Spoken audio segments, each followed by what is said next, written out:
En este caso les voy a explicar un libro de Baruch Spinoza. Pero ¿quién fue Baruch Spinoza? Bueno, nació en Ámsterdam un 24 de noviembre de 1632 y murió en La Haya el 21 de febrero de 1677. Fue un filósofo neerlandés de origen sefardí que también se conoce como Barujo, Benito, Benedicto o Benedictus, Espinosa o Espinosa, según distintas traducciones basadas en el nombre sobre su origen. Fue uno de los principales pensadores de la Ilustración, de la crítica de la Biblia moderna y del racionalismo del siglo XVII. Incluye concepciones modernas del ser del universo. Heredero crítico del pensamiento cartesiano, es considerado como uno de los tres grandes racionalistas de la filosofía del siglo XVII, junto a Francis René Descartes y el alemán Gottfried Leibniz, quien tuvo una pequeña correspondencia. Llegó a ser considerado uno de los filósofos más importantes y sin duda el más radical de principios de la edad moderna. Y si, Inspirado por el estoicismo y el racionalismo judío, la obra de Maquiavelo, Hobbes, Descartes y diversos pensadores religiosos heterodoxos de la época, Spinoza se convirtió en una de las principales figuras filosóficas. También fue criado en la comunidad judío-portuguesa de Ámsterdam mientras era un miembro activo de la sinagoga y desarrollaba ideas muy controvertidas con respecto a la autenticidad de la Biblia hebrea y la naturaleza de la única divinidad. Cuestionó la autoridad rabínica y también sostuvo sus ideas en secreto hasta 1655, en donde las autoridades religiosas judías emitieron una demanda, se puede decir, en su contra, lo que provocó que fuera expulsado y rechazado por la sociedad judía a los 24 años, 1656, coincidiendo con el momento en que colapsó el negocio familiar. Luego residió en La Haya, donde se dedicó a trabajar como pulidor de lentes, colaborando en los diseños de lentes para microscopios y telescopios. Bueno, primero en su obra analiza las concepciones filosóficas y los efectos de las pasiones. Los filósofos a menudo ven los efectos como vicios que los hombres causan por su culpa, lo que lleva a criticar o alabar la naturaleza humana de manera idealizada, sin reconocer cómo son realmente los seres humanos. Eh, este enfoque resulta en una ética que no puede aplicarse a la practicidad, en una política que se limita a ser una quimera desconectada de la realidad. Spinoza se sitúa en un punto intermedio entre la utopía de Tomás Moro y las trampas de Maquiavelo, con una visión más acercada al realismo pragmático, Aristóteles, que al racionalismo de Hobbes. A diferencia de otros filósofos, no asocia el afecto exclusivamente a una pasión, sino que lo divide en acción y pasión, destacando el deseo como el efecto primordial que motiva tanto a los seres como a las pasiones. La política, según Spinoza, debería basarse en la experiencia práctica, más que en la teoría abstracta. Los filósofos, aunque bien mencionados, a menudo están desconectados de las realidades del poder y la política, mientras que los políticos prácticos, guiados por la experiencia, ofrecen soluciones más útiles y que a su vez se oponen a las enseñanzas religiosas. Spinoza resalta que la experiencia ha mostrado que los regímenes que permiten la concordia entre hombres, como ser dirigidos por ciertos límites. Busca una política basada en la práctica y la experiencia. Un resumen muy corto. Después habla sobre los afectos humanos, como el amor, el odio, la ira, la envidia. Los considera no como vicios, sino como propiedades inherentes a la naturaleza humana, comparándolo con fenómenos naturales como el calor o el frío. Aunque estos efectos son incómodos, son necesarios y tienen causas determinadas que deben ser comprendidas. Spinoza también defiende que los seres humanos inevitablemente están sometidos a los afectos como la compasión, la envidia, la venganza y lo que genera conflicto entre ellos.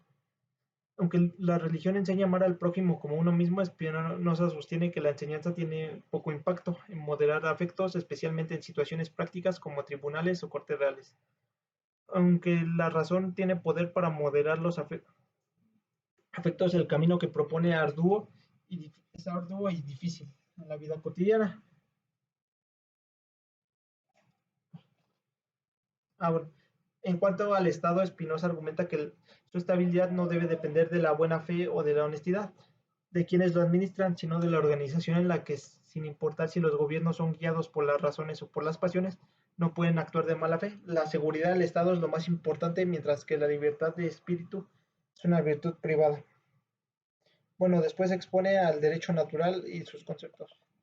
El derecho natural y civil hace referencia a un tratado anterior sobre el derecho natural y civil, así como a su ética, donde aborda el pecado, el mérito y la justicia, la injusticia y la libertad humana. Ahora en este texto decide demostrar nuevamente estos conceptos de manera explícita.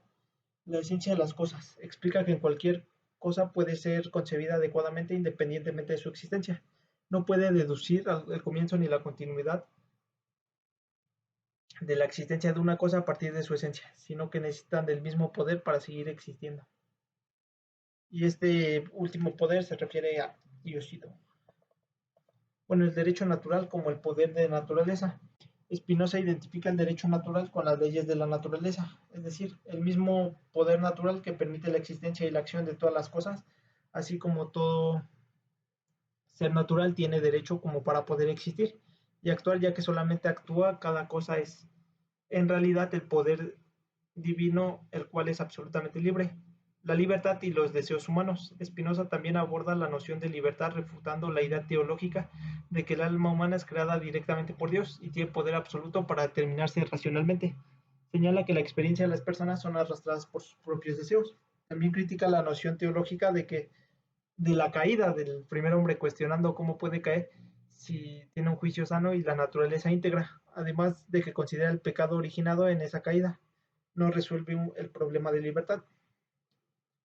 Bueno, habla sobre la libertad y las pasiones humanas y cuestiona la idea de que el primer hombre, siendo sano de mente y dueño de su voluntad, puede ser seducido y caer en el pecado. Si tenía poder de usar correctamente la razón, no habría sido engañado. Sin embargo, al analizar la historia, concluye que el primer hombre no tenía poder de usar la razón de manera recta y que estaba sometido a las pasiones, igual que los seres humanos en nuestros tiempos. Y que la libertad no es contingencia. La libertad humana no puede ser entendida como la capacidad de no existir o de no usar la razón. Spinoza distingue entre la libertad como virtud, perfección y la impotencia humana. Cuanto más libre sea un ser humano, más necesariamente actuará conforme a las leyes de la naturaleza y será determinado a obrar a ellas. El derecho natural y la autonomía humana. Aunque los individuos luchan por conservar su ser, el derecho natural no prohíbe las pasiones o deseos humanos, ya que son parte de la naturaleza. Sin embargo, la razón humana y su limitación no pueden regir el orden de toda naturaleza, que es mucho más complejo y regido por un orden eterno. Las relaciones de poder y dependencia jurídica entre los individuos. Una persona puede estar bajo la obedecer a otra si ésta le quita la capacidad de defenderse, pero la autonomía jurídica sigue siendo relativa. La libertad no implica ausencia de necesidad, sino capacidad de actuar. Unión y poder colectivo. Spinoza también expone que cuando dos o más individuos se unen y combinan fuerzas adquieren más poder y por lo tanto más derechos sobre su naturaleza. Cuanto más se unan, mayor será el poder y derecho común.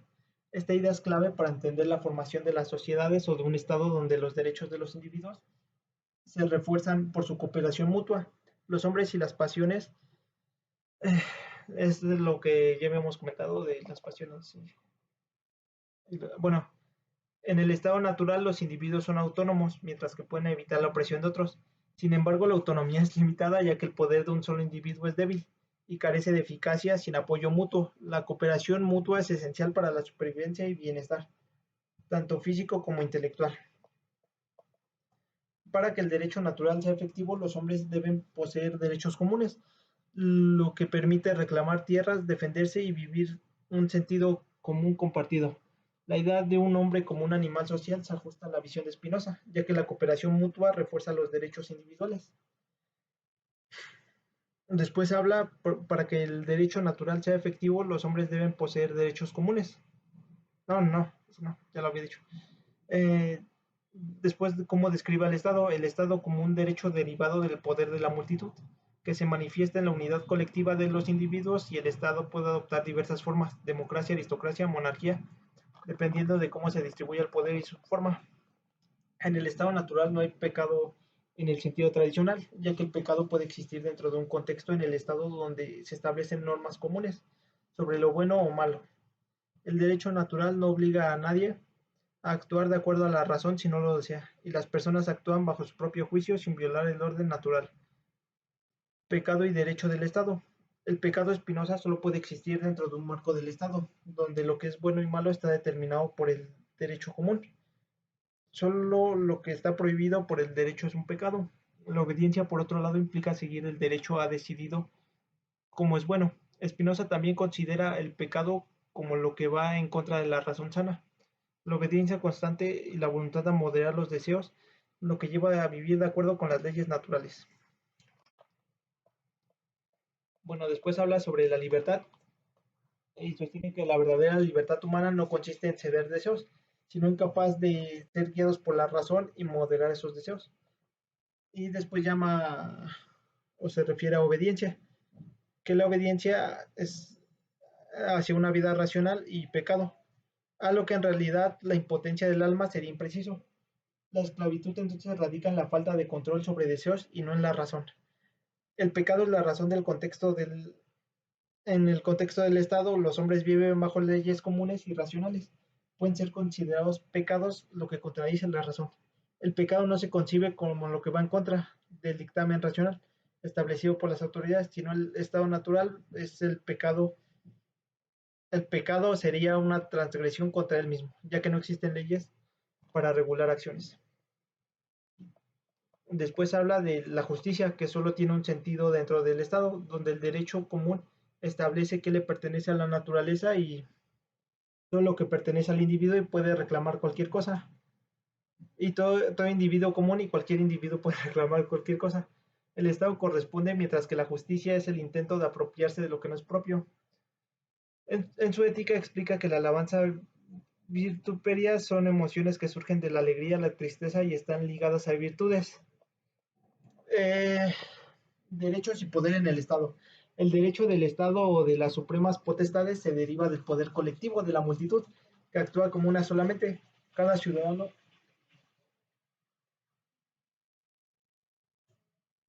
ah, bueno, aunque los hombres mantienen el derecho natural de actuar bajo sus propias leyes de la naturaleza, en ambos natural y político. El Estado político no está solo permitido que cada ciudadano decida por sí mismo lo que es justo. El Estado regula la vida en sociedad y establece las normas que se puedan normas comunes a todos los ciudadanos, y los ciudadanos deben obedecer estas normas aunque puedan ser consideradas injustas. En el Estado, la voluntad colectiva y la sociedad debe prevalecer lo que considera que es justo y justo, y cómo interpretan los individuos. Esto implica que los ciudadanos no son autónomos en términos de interpretar la justicia, sino que deben seguirlo lo que el Estado determina y lo que consideran que es correcto e incorrecto. Después trata sobre la relación entre la razón y el Estado político y los derechos de los individuos dentro de una sociedad.